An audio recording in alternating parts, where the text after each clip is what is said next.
नमस्कार दोस्तों, आप सभी के अपने YouTube चैनल राजकुमार धीरज सर पे आप सभी का स्वागत है।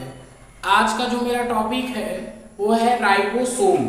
ठीक है, सेल के तीसरे पार्ट में जो मेरा आज का बनाने का वीडियो है, मेरा वीडियो बनाने का जो ध्येय है आज वो है राइबोसोम। ठीक है, तो आज जो इसके पहले मैंने आपको वीडियो में सेल पार्ट 1 में सेल के बारे में बताया था, सेकेंड पार्ट में न्यूक्लियस के बारे में बताया था। आज मेरा जो टॉपिक है वो राइबोसोम। देखिए राइबोसोम क्या होता है।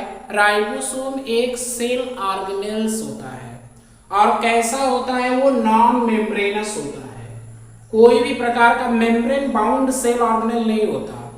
ठीक है, राइबोसोम एक कोशिकांग होता है, एक सेल ऑर्गेनेल होता है और कैसा होता है, लार्ज होता है, साइटोप्लाज्म में पाया जाता है, लार्ज होता है, पार्टिकल्स के रूप में होता है और नॉन मेम्ब्रेनस होता है। एक कोई मेम्ब्रेन बाउंड सेल ऑर्गेनेल नहीं होता, सिर्फ क्या होता है, नॉन मेम्ब्रेनस सेल ऑर्गेनेल होता है। बात समझ में आई? तो नॉन मेम्ब्रेनस में से यही होता है, ये झिल्ली विहीन कोशिकांग होता है। इसमें किसी भी प्रकार का मेम्ब्रेन बाउंड बाहर से नहीं पाया जाता है। अब ये आरएनए प्रोटीन होता है, यानी जो राइबोसोम होता है वो आरएनए प्रोटीन से भी मिलकर बना होता है। एक इसमें राइबोन्यूक्लिक अम्ल राइबोन्यूक्लियोप्रोटीन से मिलकर बना होता है। इसमें आपके आरएनए होते हैं और प्रोटीन पाए जाते हैं। कॉम्प्लेक्सेस होता है और नेसेसरी किसके लिए होता है, ये प्रोटीन संश्लेषण के लिए आवश्यक होता है। राइबोसोम प्रोकैरियोटिक और यूकैरियोटिक दोनों कोशिकाओं में पाया जाता है और ये प्रोटीन संश्लेषण के लिए आवश्यक कोशिकांग होता है। इसीलिए राइबोसोम को कोशिका का प्रोटीन फैक्ट्री कहा जाता है। बात समझ में आई? कंपटीशन में कई जगह पूछा है कि निम्नलिखित में से किस कोशिकांग को प्रोटीन का फैक्ट्री कहा जाता है, वो राइबोसोम को कहा जाता है। देखिए डेंस ग्रेन्यूल्स है, मतलब कण के रूप में पाए जाते हैं, फ्री स्टेट में पाए जाते हैं। सबसे पहले रॉबिन्सन ने सेल के जड़ में 1943 ईस्वी में इसको खोजा था। रॉबिन्सन ने बीन रूट में खोजा था 1943 से। बाद में जॉर्ज पैलाडे नामक वैज्ञानिक ने 1955 में राइबोसोम का नाम दिया, बताया कि ये प्रोटीन का संश्लेषण करता है।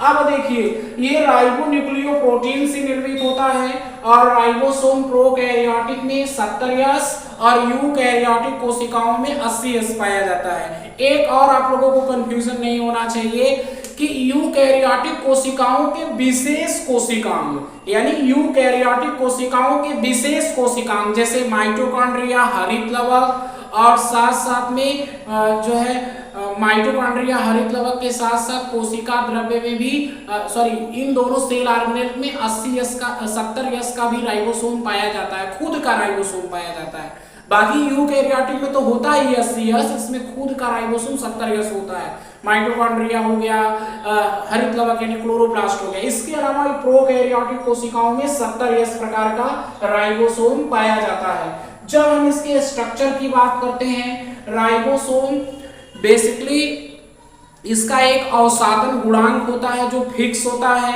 या श्वेडबर्ग इकाई भी इसको कहा जाता है। यस का मतलब श्वेडबर्ग इकाई, इसीलिए उसको 70S का नाम देते हैं। और 80S बनता तो दो उप इकाई से है, एक लार्जेस्ट सब यूनिट होता है, एक स्मॉलेस्ट सब यूनिट होता है। जो इसका स्मॉलेस्ट सब यूनिट होता है वो आपका जनरली 30S होता है और 50S इसका क्या होता है, लार्जेस्ट सब यूनिट होता है। बात समझ में? लार्जेस्ट सब यूनिट इसका 50S होता है, 30S होता है। यस का मतलब श्वेडबर्ग यूनिट हो गया, श्वेडबर्ग ने इसको सबसे पहले आइडेंटिफाई किया था। और साथ साथ में इसका आप स्ट्रक्चर देखेंगे, इसमें 21 प्रोटीन होते हैं, 16S आरएनए होता है, 23S आरएनए होता है और इसका अवसादन गुणांक 70S होता है। ये मत कहिएगा कि 50S 30S मिला के तो 80S हो रहा है और सर जी बता रहे हैं 70S। 70S इसका अवसादन गुणांक होता है, एक फिक्स लेवल होता है, कोफिशिएंट लेवल होता है। जब इसको अलग अलग किया जाता है तब ये होता है 30S 50S। ऐसे ही कुछ यूकैरियोटिक, ये तो प्रोकैरियोटिक वाला है, प्रोकैरियोटिक और यूकैरियोटिक के सेल ऑर्गेनेल वाला है। ठीक है, तो ये क्या होता है, ये इसका भी सेडिमेंशन कोफिशिएंट 40S 60S होता है। 40S स्मॉलेस्ट सब यूनिट होता है और 60s इसका लार्जेस्ट सब यूनिट होता है। इसका जो सेडिमेंशन एफिशिएंट होता है, कोफिशिएंट होता है, अवसादन गुणांक होता है, वो एक निश्चित होता है। 80s के रूप में राइबोसोम पाए जाते हैं। बात समझ में आई। एक लार्जेस्ट सब यूनिट 60s होता है और इसका स्मॉलेस्ट सब यूनिट 40s होता है। तो ये तो होना चाहिए 100s, लेकिन इसका 80s क्या होता है, इसका अवसादन गुणांक होता है। बात समझ में आई। तो राइबोसोम का बेसिक काम क्या होता है, ये मेटाबॉलिज्म में हेल्प करता है और सभी प्रकार के सेल में प्रोटीन का सिंथेसिस करता है। इसीलिए राइबोसोम को कोशिका का प्रोटीन फैक्ट्री कहा जाता है।